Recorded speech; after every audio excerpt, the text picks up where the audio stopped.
Ethan had always known his parents favored his younger sister Lily, but he never imagined how far that favoritism would go. Growing up, it was small things. Lily got the bigger room, the better gifts, the praise for every small achievement. He tried not to mind it. He told himself they loved him too, just in a quieter way. But deep down, he always felt like the extra child, the one who had to be understanding while Lily got to be adored. Still, he stayed loyal, respectful, and hopeful that one day they would see his worth. That hope ended the day he discovered the truth. It started when Ethan fell seriously ill.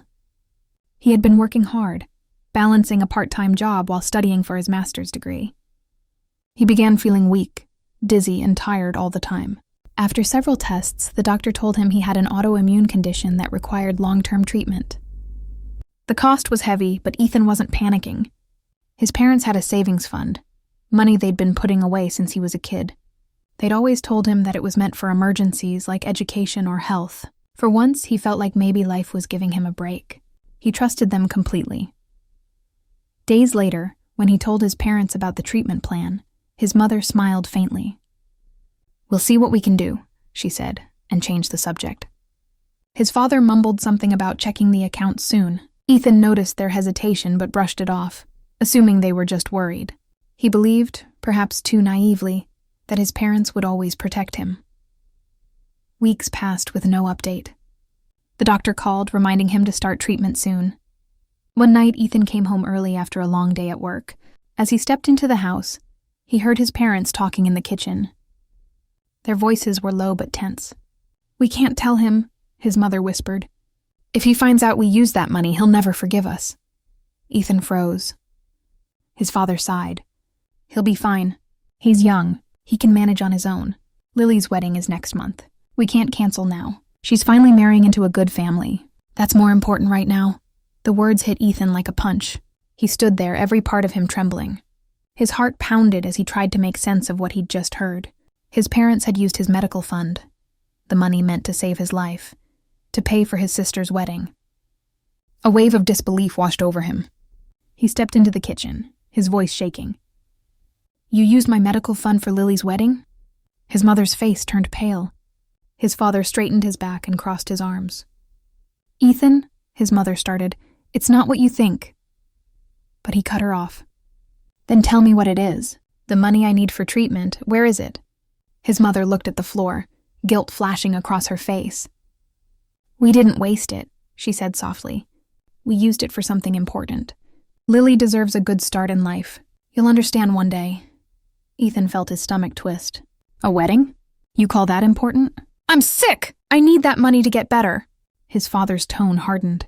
"Stop being dramatic. You'll recover. You're always exaggerating. Your sister finally has a chance to settle down. Don't ruin it with your selfishness." Selfish. That word burned through him. For years, he'd stayed silent while they overlooked him, while they poured every ounce of love and attention into Lily. And now, when he needed them most, they had taken everything from him and called him selfish for protesting. "I can't believe this," he said quietly, his voice breaking. "You've always loved her more, but I never thought you'd choose her over my health." His mother tried to reach for him. "Ethan, please." He stepped back. "No, you've made your choice." He turned and walked out. His father shouted after him, "Don't walk away from your family." But Ethan didn't stop. He walked out the door into the cold night air, his mind spinning. He didn't know where he was going. He just knew he couldn't stay. He went to his small rented apartment on the other side of town. He sat on the floor, staring at the wall in silence. He thought about all the years he'd tried to be the good son, the one who didn't complain when they spent his college savings on Lily's tuition, the one who worked extra hours so he wouldn't burden them. And yet it was never enough. His parents always saw him as the backup, the one who could handle disappointment because he was strong. That night, he realized strength was just another excuse they used to neglect him. Days turned into weeks. He didn't hear from them. No calls, no texts, no apologies. They acted like nothing had happened. On social media, Lily's wedding photos appeared. The grand decorations, the fancy dress, the expensive venue. His parents were smiling beside her, looking proud and happy. Ethan stared at those pictures, feeling something inside him snap. The same money that could have saved his health had bought chandeliers and champagne. He wanted to scream, but no sound came out. He tried to focus on work, but his energy was fading. The illness made every day harder. He skipped treatments because he couldn't afford them. Some nights he'd wake up coughing, his body aching, his mind replaying their words over and over. "You'll recover. You're strong. Lily deserves this." Those phrases haunted him like a curse. One morning, he received a message from Lily. "Hey, Ethan, I heard you're upset about the money. Mom said she'll pay you back later. Please don't be angry. My wedding was a once-in-a-lifetime event." Ethan stared at the message in disbelief. Pay me back later? It wasn't about the money anymore. It was about what it meant. His life had been worth less than a party in their eyes. He didn't reply. He deleted the message and blocked her number. His parents didn't bother contacting him directly. To them, silence meant everything was fine. Ethan realized then that his place in the family was never secure.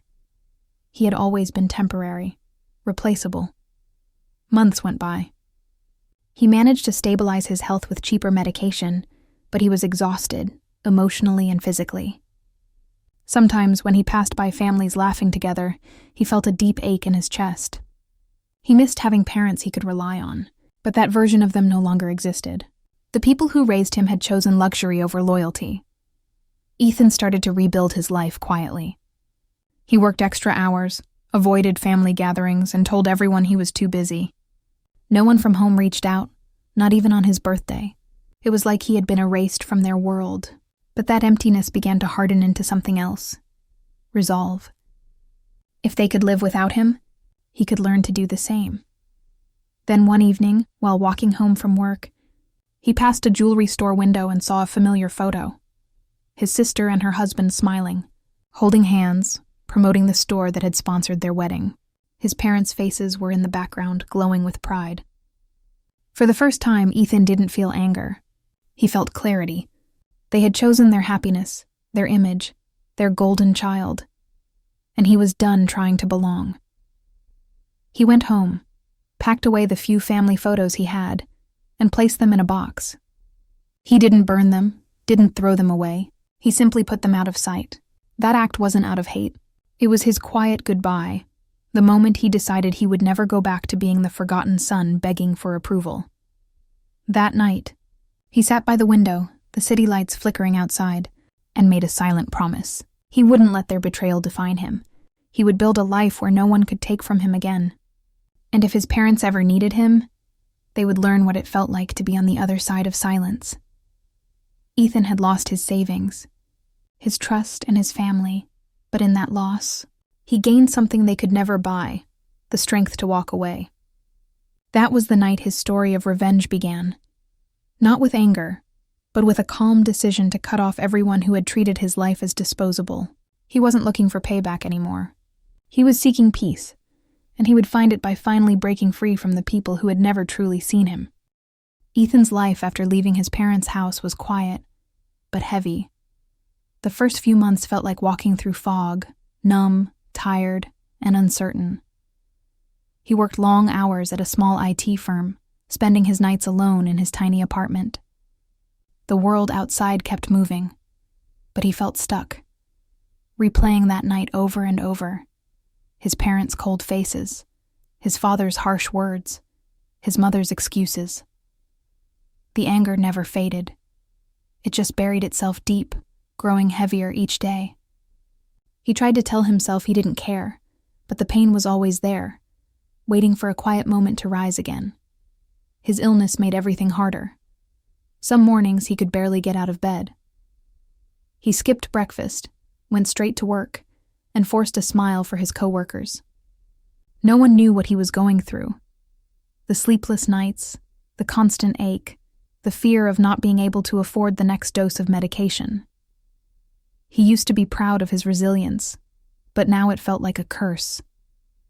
He was tired of being the strong one.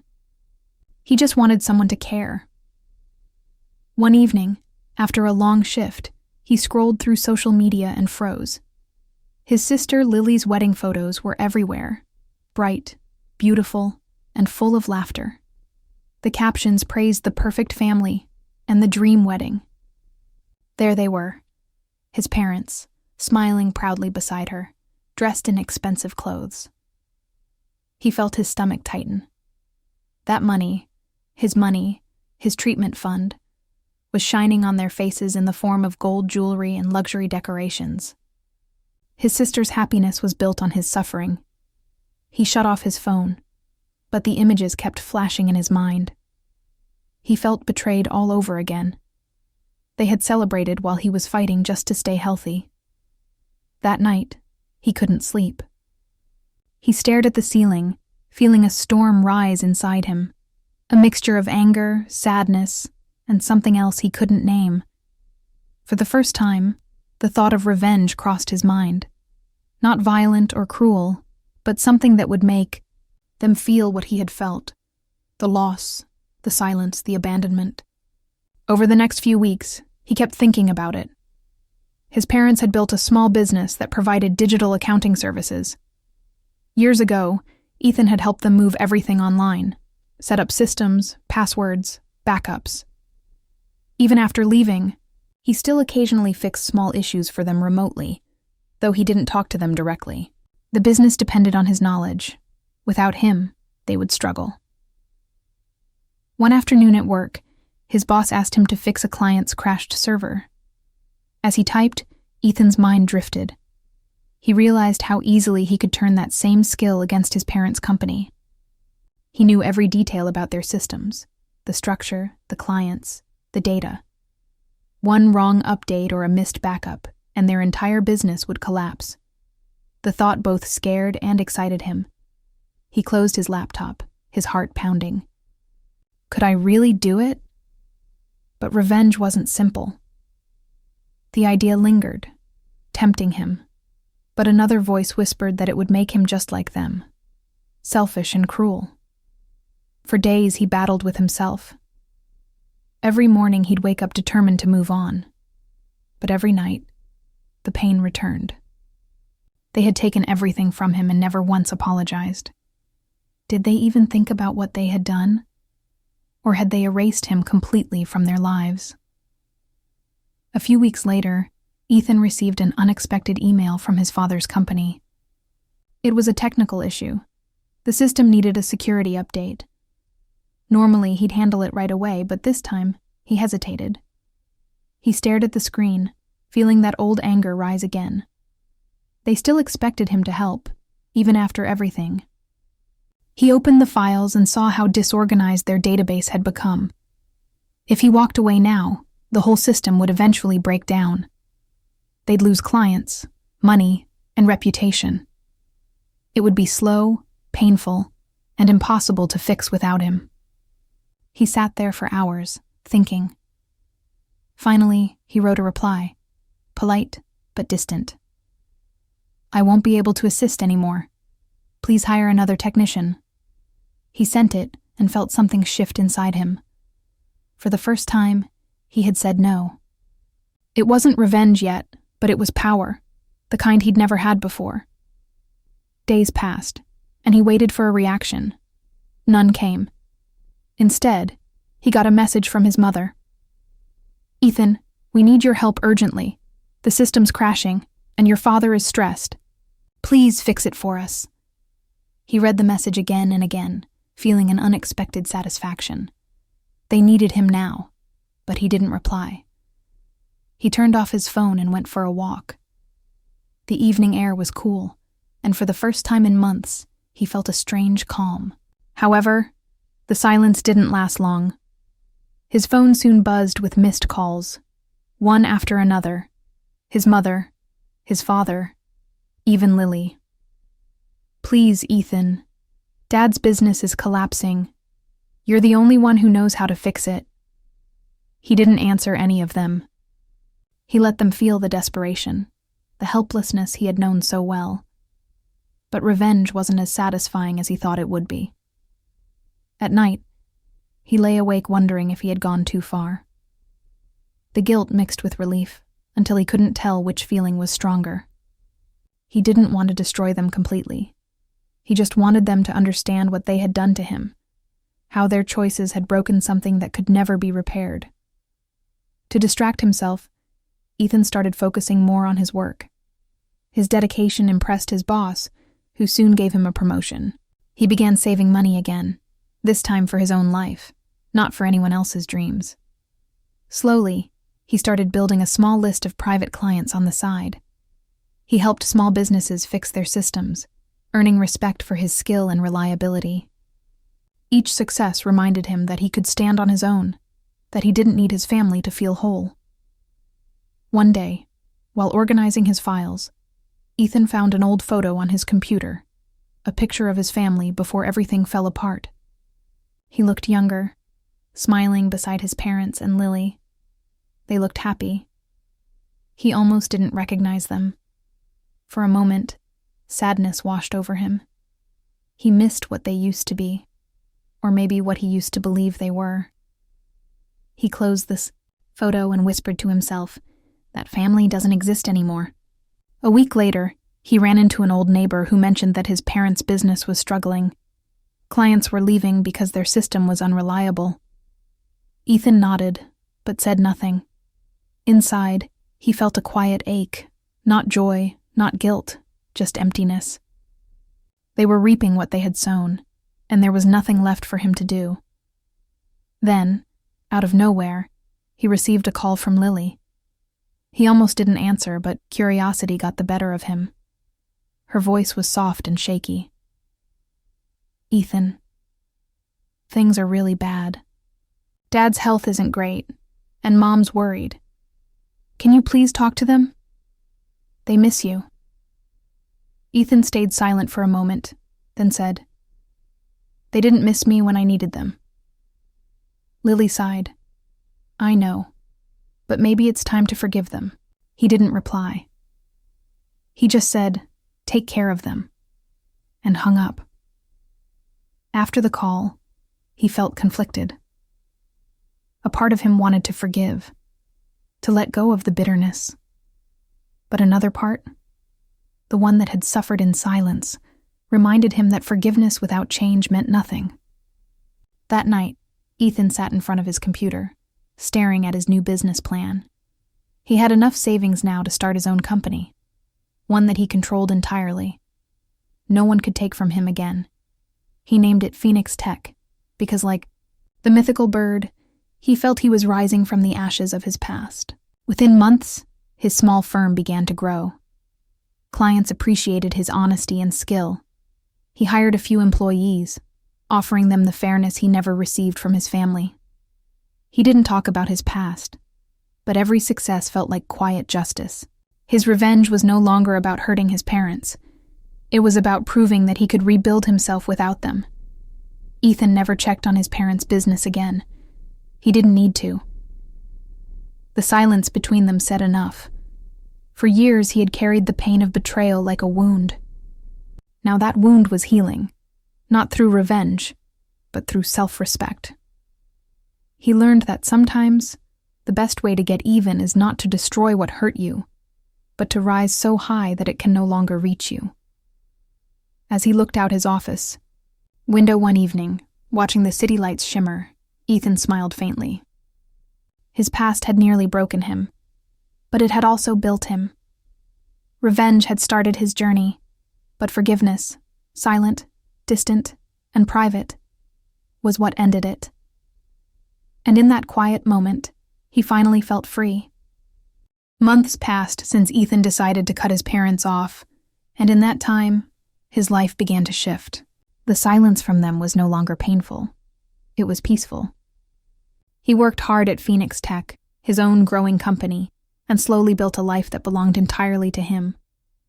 But sometimes, when the office was quiet and the city lights flickered outside his window, memories of his family returned like faint echoes.